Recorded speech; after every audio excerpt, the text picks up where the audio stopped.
내가 투자를 하기로 마음을 먹었는데 이 어려운 환경에서 끝까지 한번 살아남아서 투자를 한번 해봐야 되겠다.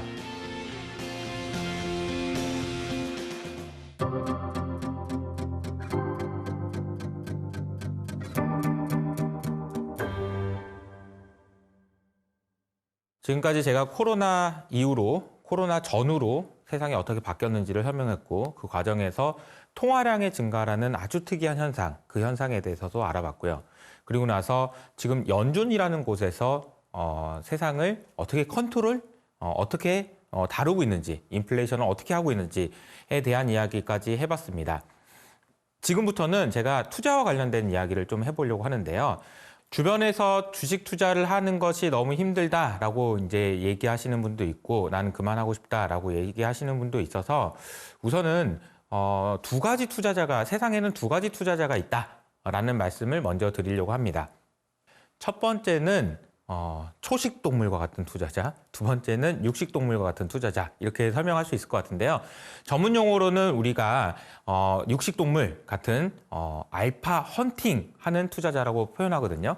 이런 투자자는 액티브 투자자라고 표현을 합니다. 즉 다시 말하면 개별 주식에 대한 투자를 많이 하는 분들이에요. 시장이 올라가고 코스피가 올라가든 말든 난 돈을 벌 수 있어. 난 좋은 기업을 발굴할 수 있다고 라고 하는 사람들이고요. 그렇지 않고 나는 그런 건 됐고 그런 거 할 시간도 없고 자신도 없으니까 나는 그냥 코스피가 올라가는 것만큼만 그냥 돈을 벌면 충분해 라고 하는 사람들은 베타 그레이저라고 하거든요. 베타라고 하는 거는 시장 수익률을 의미하는 건데 베타로 충분히 나는 이 정도면 충분해 라고 하는 투자자들입니다. 여러분들은 어떤 투자자이신가요? 만약 알파 투자자라고 하신다면 이 이야기를 좀 더 끝까지 들어주셨으면 좋겠고요. 베타 투자자라고 하신다고 하더라도 결과적으로는 나중에 이제 알파 투자자가 되셔야 되니까 한번 같이 들어봐 주셨으면 좋겠습니다.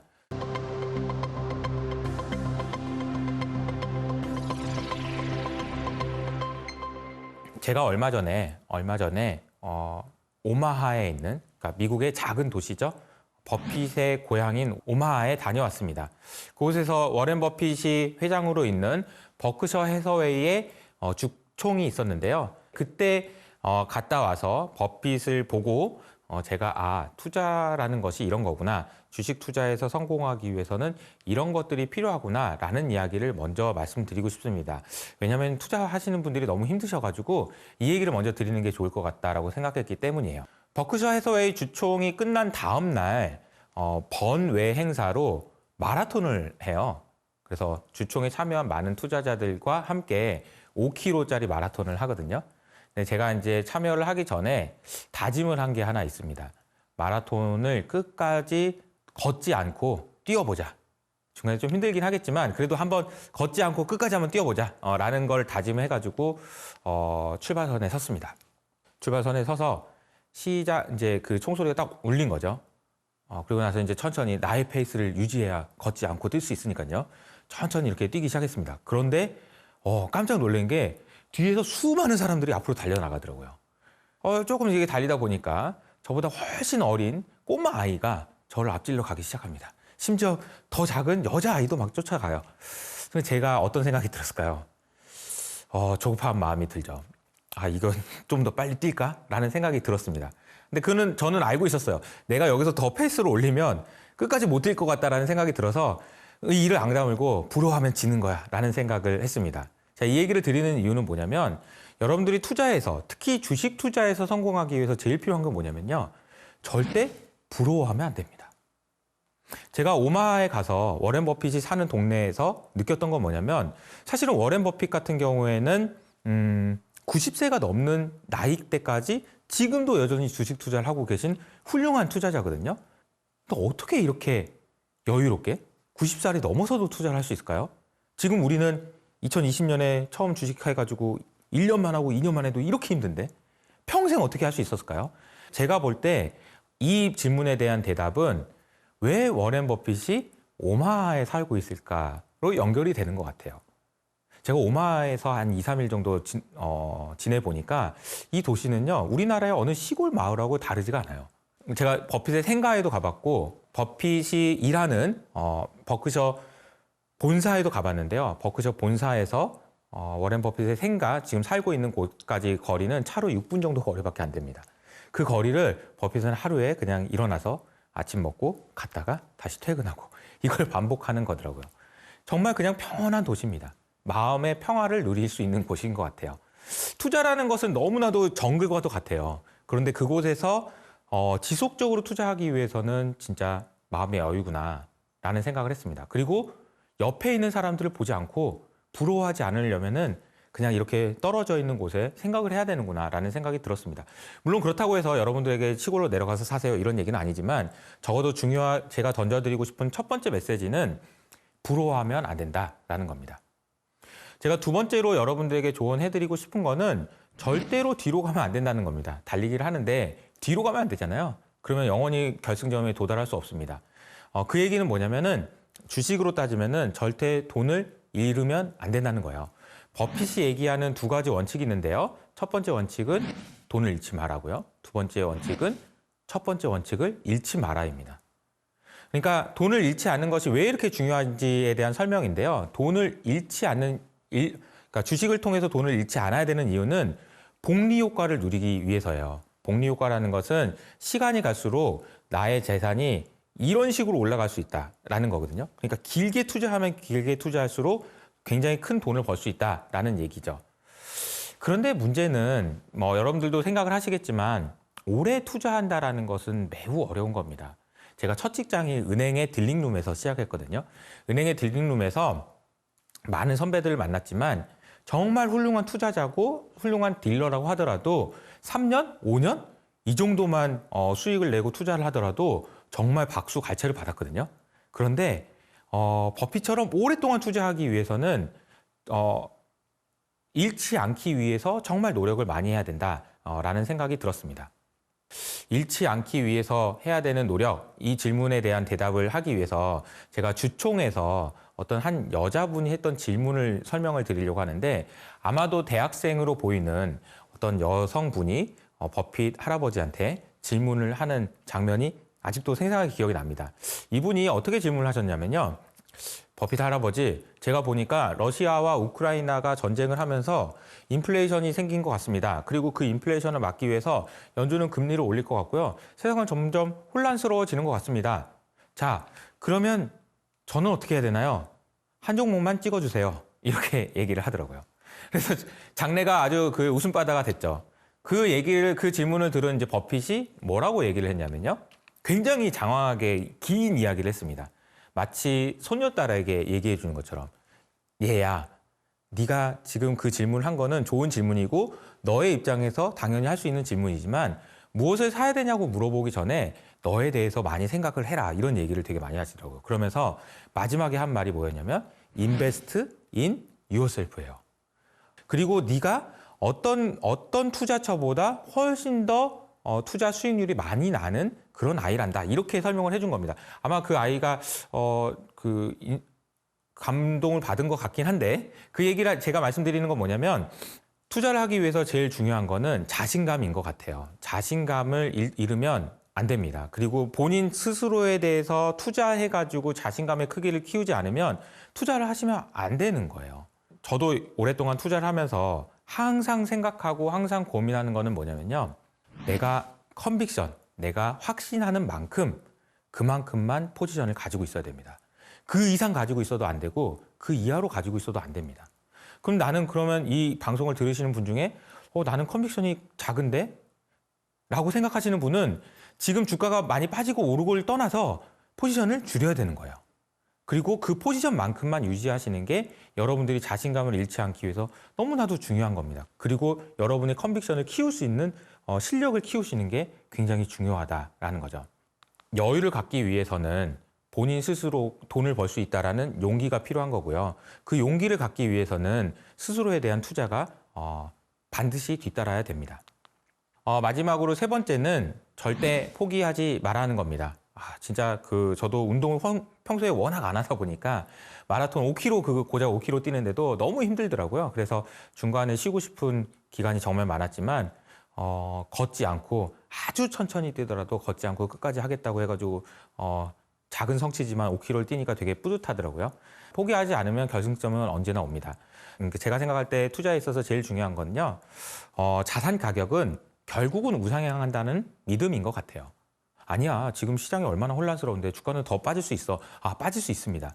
빠질 수 있습니다만 빠지는 시간은 매우 일시적이고요. 올라가는 시간은 훨씬 더 길게 올라갑니다. 그렇기 때문에 자산 가격이 우상향한다라는 그런 믿음은 반드시 가지셔야 되고요. 그 믿음에 기반해서 여러분들이 계속 투자를 하셔야 되는 겁니다. 근데 아마 지금 제가 앞에서도 설명드리고 앞으로도 설명드릴 내용은 투자 환경이 만만치가 않아요. 앞으로 상당히 좀 오랫동안 힘들 수도 있습니다. 라는 말씀을 드릴 겁니다. 그러면 제가 이제 드리는 말씀을 듣고 그럼 언제까지 기다려야 되나? 이런 생각을 하실 수 있을 것 같아요. 우리가 버스를 기다리는데 버스가 왜 이렇게 안 오지? 그러면서 아둥바둥하고 그러면 기다리는 시간이 너무 지루합니다. 그런데 언젠가는 버스는 올 거예요. 그리고 버스가 올 때까지 그냥 넷플릭스 보고 놀고 있으면 시간은 금방 갑니다. 네. 그 말은 무슨 말이냐면 제가 다시 한번 반복해서 말씀드리지만 컨빅션의 크기만큼만 포지션을 가지고 그냥 기다리세요. 그리고 이 컨빅션의 크기를 키우려고 노력하셔야지 내가 단기간에 돈을 벌어야지 욕심을 내거나 다른 사람 부러워하거나 이러면 안 된다라는 거죠. 그래서 기다림이 지루하지 않으려면 나에게 투자해서 나의 투자 체력을 키우는 거. 그리고 너무 피곤하고 힘들면 좀 놀아도 됩니다. 네, 그런 생각을 가지고 절대 포기하지 않고 주식 투자에서 꼭 성공하셨으면 좋겠습니다.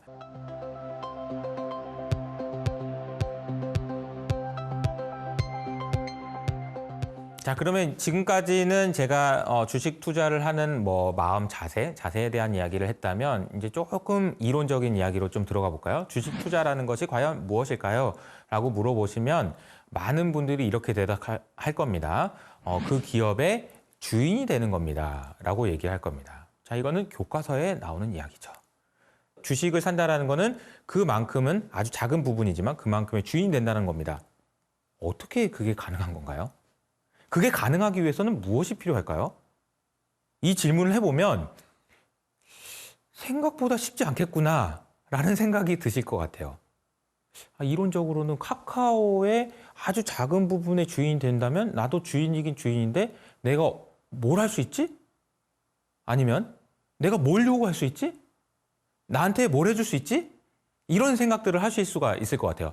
그러니까 실제로는 이렇게 이론상으로 나와 있는 주식 투자에서 이 기업의 주인이 된다는 것, 그만큼의 비중대로 주인이 된다는 것 자체가 현실에서 이루어지는 것이 일단 쉽지 않다라는 생각부터 여러분이 먼저 하셔야 됩니다. 그런데 만약에 실제로 그렇게 된다라고 하면 어떤 일이 일어나는 걸까요? 라고 생각을 해보면 그 회사의 주인, 이만큼의 주인이 되는 것만큼 이 회사와 나의 주식이 파이프라인이 연결이 돼서 회사가 돈을 버는 만큼 나도 비슷한 수준, 비례해서 돈을 벌 수 있도록 파이프라인이 잘 연결이 돼 있으면 이게 정말 좋은 이론적인 상황이라고 볼 수 있습니다.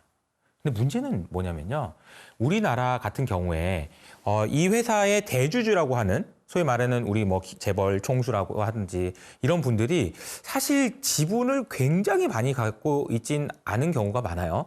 10% 이하를 가지고 있는 경우도 많은데 그분들이 유익한 쪽으로, 그분들의 이익에 유리한 쪽으로 의사결정이 되는 경우들이 종종 있습니다. 그리고 이분들이 지분이 얼마 없다 보니까 이 회사에서 버는 돈을 주인한테 돌려주는 그런 의사결정을 할 때 약간 인색한 경향도 있는 것 같아요. 우리는 이걸 배당에 인색하다라고 표현을 하는데 이 회사가 버는 돈을 주인한테 돌려주는 배당이라는 행위 아니면 재투자라는 행위, 이 모든 행위가 이 일반 주주와 대주주가 서로 섭섭하지 않도록 해주는 과정이 필요한데 사실 이게 쉽지는 않다. 라는 거죠. 그래서 주식 투자를 하시는 분들이 섭섭함을 느끼는 경우가 많은 것 같아요. 나는 이 회사가 너무 좋아서 샀는데 자기네들 맘대로 회사를 쪼개버리네? 그리고 쪼갠 다음에 나한테 쪼갠 회사를 나도 가질 수 있는 권리가 있어야 된다는데 그 권리는 주지도 않네? 그런 섭섭함을 느끼는 경우가 굉장히 많았던 것 같습니다. 아마 우리나라도 시간이 가면 갈수록 아까 제가 설명드렸던 주식 투자라는 것이 정말로 그 회사의 일부분이 주인이 된다라는 교과서에 나와 있는 그 현실이 적용이 될 수 있는 투자 문화가 발전될 거라고 생각합니다. 이것은 여러분들이 잘 알고 계셔야 되는 부분인 것 같아요. 왜냐하면 교과서에 나온 대로 나는 회사의 주인이라고 생각했는데 그게 아닌 섭섭함을 느낄 수도 있다라는 거를 감안하고 투자하시는 것이 맞다는 거죠. 제가 생각할 때 우리나라의 코스피가 시장에, 그러니까 다른 나라에 비해서 디스카운트, 즉 할인 받고 있다라는 이유는 대부분의 경우 이 이유 때문입니다. 파이프라인에 물이 새고 있는 것이 많다라는 거죠. 이 물을 새지 않도록 보수 공사를 하는 역할도 그래서 더 중요하다라고 생각할 수 있습니다. 마지막으로 이제 주식 투자가 왜 어려운지, 그리고 이제 이게 얼마나 어려운 일인지에 대한 설명을 드릴 텐데요. 제가 처음에 육식동물, 초식동물이라는 표현도 했고, 액티브 투자자, 패시브 투자자라는 말도 했습니다. 그런데 액티브 투자자들이 이제부터 알아야 되는 얘기는 무슨 얘기냐면요. 일단 주식이 오르기 위해서는 두 가지 경우가 있는데요. 첫 번째 경우는 그 회사가 이익이 좋아지는 경우입니다. 돈을 더 잘 버는 거예요. 옛날보다. 올해 봤을 때보다 내년에 봤을 때 돈을 더 잘 벌 걸로 추정되는 거죠. 이거는 추정이라고 그랬잖아요. 미래에 있을 일입니다. 그렇기 때문에 이 회사를 정말 잘 알아야 됩니다. 다른 사람보다요. 그래야 이익이 진짜 내년에 좋아질지 아니면 시장의 생각보다 안 좋아질지를 알 수 있는 거예요. 두 번째는 이 회사의 이익은 미래의 이익이잖아요. 미래의 이익은 현재의 이익이 아닙니다. 그렇기 때문에 미래에 1,000만 원을 벌 거라고 아무리 얘기해봐야 그 1,000만 원은 현재 1,000만 원은 아닐 거예요. 그래서 이 1,000만 원이라는 돈을 할인해줘야 됩니다. 내가 어떻게 믿냐? 1,000만 원인지 2,000만 원인지. 그러니까 이것보단 더 싸게 할인해줘야 되는데 그 할인할 때 적용되는 것이 금리가 될 겁니다. 자, 그래서 다음 시간에는 이제 금리와 주식의 상관관계에 대한 이야기를 할 텐데 제가 설명드렸던 첫 번째 그 회사가 돈을 얼마나 버느냐에 대한 문제가 있고요. 두 번째는 금리인데요. 금리는 모든 자산 가격의 근간이 되기 때문에 매우 중요한 개념이고 이 개념을 이해하시는 것이 너무 중요합니다. 그래서 그 내용을 다음 시간에 설명드려 보도록 하겠습니다.